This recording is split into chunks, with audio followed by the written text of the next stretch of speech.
Hello বন্ধুরা, তোমরা সবাই কেমন আছো? আশা করি সবাই ভালো আছো। আমিও ভালো আছি।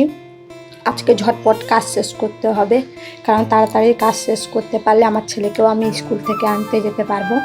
অনেক জামা কাপড় ছিল, তো জামা কাপড়গুলো ভাঁজ হয়েছিল না। এখন বসে বসে ভাঁজ করতে হবে, কারণ এতটা বৃষ্টি হয়েছে মানে বলার নেই। সেই জন্য যত জামা কাপড় ছিল এতদিন শুকছিল, মানে শুকাতেই পারছিলাম না, কতদিন ধরে বৃষ্টি ধরেছিল। এখন একটু শুকেছে, তো জামা কাপড়গুলো সব নিয়ে এসে সব ভাঁজ করে দিচ্ছি। তাড়াতাড়ি ভাঁজ করে দিয়ে সারলেও ঘরের কাজও করব। হ্যালো বন্ধুরা, তো আমি একটা কথা বলতে চাই। তোমাদের বাড়ি থেকে এমনি এতগুলো জামা কাপড় হয়? আমাদের বাড়িতে দেখো কত জামা কাপড় হয়েছে।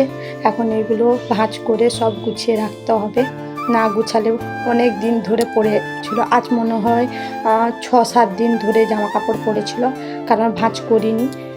এতটা বৃষ্টির কারণে শুকানোর জায়গাও নেই সেই হিসাবে।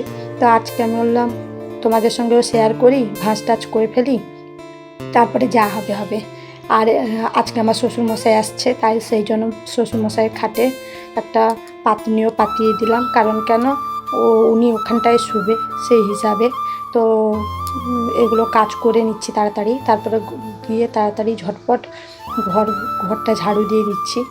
আর ঘর ঝাড়ু না দিলেও হবে না, ঘর তো পরিষ্কার করতেই হবে।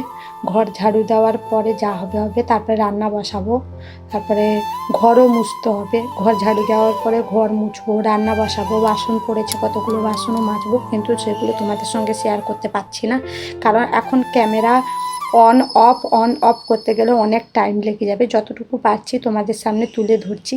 আর সত্যি বলছি, আমি এত ভালো কথা বলার মতন নেই, মানে আমি এতটা বলতে পারি না কথা, যতটুকু মনে যা আসে সেটাই করি।